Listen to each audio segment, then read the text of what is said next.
Hi friends, நான் மாலினி. இன்னைக்கு ரொம்பவே டேஸ்டி அண்ட் ஈஸியான ஆலு மட்டர் ரைஸ் தாங்க பார்க்க போறோம். பட்டாணி உருளைக்கிழங்கு இருந்தா கண்டிப்பா இந்த மாதிரி செஞ்சு பாருங்க. ஸ்கூல் லஞ்ச் பாக்ஸ்க்கு இல்லைன்னா மதிய லஞ்சுக்கு ரொம்பவே டேஸ்டா ஈஸியா ரெடி பண்ணிடலாங்க. குழந்தைங்களுக்கு லஞ்ச் பாக்ஸ் கொடுத்து விட்டீங்கன்னா கொஞ்சம் கூட மிச்சம் வைக்காம சாப்பிட்டு வருவாங்க. செம்ம டேஸ்டா இருக்கும். செய்யறதுமே ரொம்ப ஈஸி தான். இப்போ இந்த ஆலு மட்டர் ரைஸ் எப்படி செய்யறதுன்னு பார்க்கலாங்க. ஆலு மட்டர் ரைஸ் செய்யறதுக்கு நான் இன்னைக்கு 1 கிளாஸ் அளவுக்கு சாப்பாட்டு அரிசியை பவுல்ல சேர்த்துக்கிறேன். அரிசியை நல்லா வாஷ் பண்ணி எடுத்துட்டு வந்துடலாம். 1 கப் ரைஸ்க்கு 2 கிளாஸ் அளவுக்கு தண்ணி சேர்த்துக்கலாங்க. நான் சாப்பாட்டு அரிசி யூஸ் பண்ணியிருக்கேன். நீங்க வேணும்னா பாஸ்மதி ரைஸ்ல கூட செய்யலாம். இப்போ 2 கிளாஸ் அளவுக்கு தண்ணி சேர்த்துட்டேன். அரிசியை ஒரு அரை மணி நேரம் நான் ஊற வச்சுட்டு அப்படியே குக்கருக்கு மாத்திக்கிறேங்க.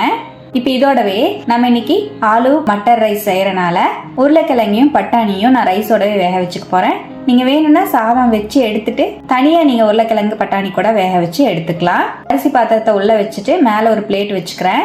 இதுல 2 உருளைக்கிழங்கு தோல் சீவி வச்சுக்கலாம். ஒரு அரை கப் அளவு பச்சை பட்டாணி வச்சுக்கிறேங்க. ஃப்ரெஷ்ஷான பட்டாணியில செஞ்சீங்கன்னா ரொம்பவே டேஸ்டா இருக்கும். இப்போ நான் 2 உருளைக்கிழங்கையும் பட்டாணியும் வச்சுட்டேன். இப்போ அப்படியே குக்கரை மூடி போட்டு 4 விசில் விட்டு இறக்கிக்கலாம். நீங்க நார்மலா சாப்பாட்டு அரிசிக்கு எந்த அளவு விசில் விடுவீங்களோ அந்த அளவுக்கு விட்டு இறக்கிக்கோங்க.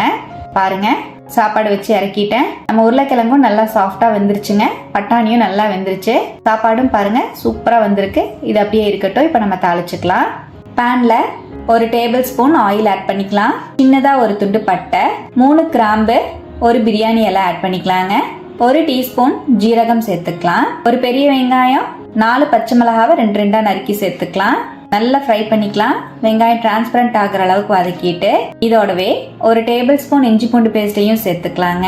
பச்சை வாசம் போற மாதிரி நல்லா வதக்கி விட்டுருவோம்.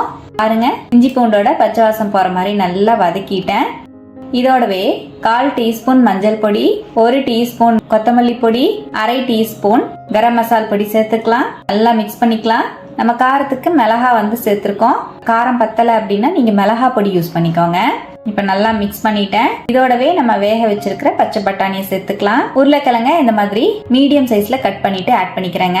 கிழங்கு நல்லா வெந்திருக்கு. இப்ப இதோடவே 1 டீஸ்பூன் உப்பு சேர்த்துக்கலாம். நல்லா மிக்ஸ் பண்ணிக்கலாங்க.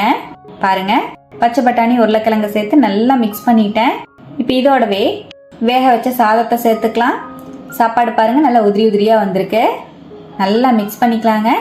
நான் சூடா சாதம் வச்சு கிளறி இருக்கேன். நீங்க ஏற்கனவே செஞ்ச சாதத்துல கூட செஞ்சுக்கலாம். உதிரி உதிரியா இருக்கிற சாதமா ஆட் பண்ணிக்கோங்க. இப்ப சாதத்தையும் சேர்த்து நல்லா மிக்ஸ் பண்ணிட்டேங்க. ஸ்லோ ஃப்ளேம்ல தான் இருக்கு ஸ்டவ். இப்ப ஸ்டவ் அணைச்சிட்டு நறுக்கின மல்லித்தலை சேர்த்துக்கலாம். அரை லெமன் ஜூஸ் சேர்த்துக்கலாம். நல்ல புளிப்பு சுவையோட டேஸ்ட் இன்னுமே சூப்பரா இருக்கும். நல்லா மிக்ஸ் பண்ணிக்கலாம்.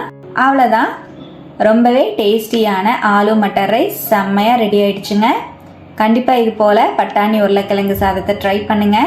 ஊறுகாய் வச்சு சாப்பிட்டாலே அவ்வளோ சூப்பராக இருக்கும். குழந்தைங்களோட ஸ்கூல் லஞ்ச் பாக்ஸ்க்கு இந்த மாதிரி ஈஸியாக ரெடி பண்ணிக்கோங்க.